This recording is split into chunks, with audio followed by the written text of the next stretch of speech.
ભરતભાઈ, જેમ કે તમે ઓર્ગેનિક ખેતી કરો છો, છેલ્લા 20 વર્ષથી તમે ખેડૂતો માટે કામ કરી રહ્યા છો, પ્રશાંત કાસ્ટિંગ કરીને તમારી કંપની છે, તો એવું તો શું થયું કે તમને એવું થયું કે ભાઈ મારે મારા બિઝનેસ છોડીને ખેડૂતો માટે કામ કરવું છે? આજથી 1964માં મારા દાદા હતા જ્યારે લાલ બહાદુર શાસ્ત્રીએ તેમને સ્વિટ્ઝરલેન્ડ મોકલ્યા અને ભારતમાંથી 22 ખેડૂતોને, એમાંથી દુનિયાના 1000 ખેડૂતો સ્વિટ્ઝરલેન્ડમાં ભેગા થયા.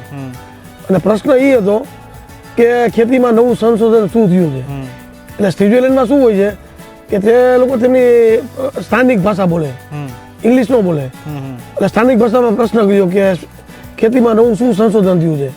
તો ઇન્ટરપ્રિટર ઇંગ્લિશમાં ટ્રાન્સલેટ કરવા જતો હતો. તો મારા દાદા ઊભા થયા, મીઠાભાઈ પરસાણા, કે હું તમને સ્વિટ્ઝરલેન્ડની ભાષામાં જવાબ આપીશ. અને એને જવાબ સ્વિટ્ઝરલેન્ડની ભાષામાં આપ્યો હતો. એમને 5 દેશની ભાષાઓ હતી: English, French, Russian, German, Swiss. તે આ બધી આ ભાષામાં બોલતા અને દુઆચંદ પટાણા પણ બોલતા.